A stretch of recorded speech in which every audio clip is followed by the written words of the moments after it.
Revelation 5152. From the 16th of June 1951. Fulfillment of the commandments of love. Light. Intercession. Beyond. My will is always to fulfill the commandment of love for me and for your neighbor. You should fulfill these commandments of mine from the innermost impulse of your heart, for true love cannot be demanded. It has to awaken in the heart and then determine the person's thoughts and actions. Love can certainly be won, on the one hand through the idea of the highest and most perfect being which is inclined towards you in love, and on the other hand through the realization that the neighbor is also a creature of the highest God being. These ideas can awaken the feeling of love in the human being and now determine his actions and thoughts. A spark of divine love is present in every human being, only it can be buried or also inflamed, and precisely the latter is your earthly task. This is my will, that you shape yourselves into love by nourishing the spark in your heart and letting it grow ever larger.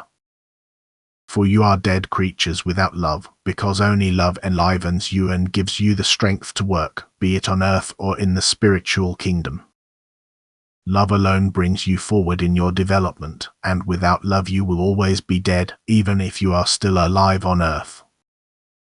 And you will enter the spiritual kingdom just as dead if you don't have love within you. Then you will lack light, warmth, life, and bliss. Blessed is he who has practiced love on earth, who has shaped himself in such a way that he takes a garment of light with him into the kingdom of the beyond, for he will easily find his way around and be able to work for the benefit of those who are still of dark spirit. Blessed are those who have expanded their knowledge on earth through the light of love and can already help to dispel the darkness on earth.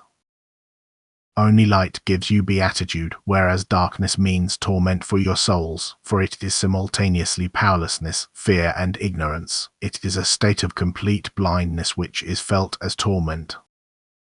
And therefore this state can also only be remedied in the beyond through loving activity, which again is only possible when the soul itself receives enough strength to be able to use it for this purpose. But it will not be left without strength if it has the will to work with love. But the will must first arise in a soul, otherwise it will always remain without strength.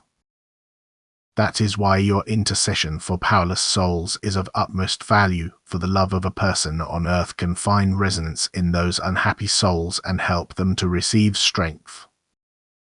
A person's love on earth can be the means to also soften hardened souls in the beyond and awaken love in them. This is why only love should ever be preached on earth, for the fulfillment of the commandments of love is of such immense importance because it also affects the kingdom of the beyond, where the lack of love is felt as unspeakable agony and yet cannot be remedied other than with love.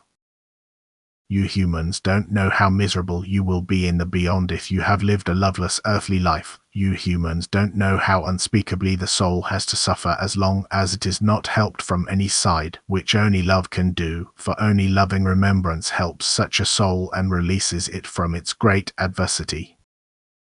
You are not yet aware of the immense strength of love, therefore I want to point out to you again and again that you, as long as you live on earth, should make an effort to live an active life of love, so that you can already work successfully on earth and one day in eternity and reduce the suffering of those who were negligent in fulfilling my commandment of love for me and their neighbor. Amen.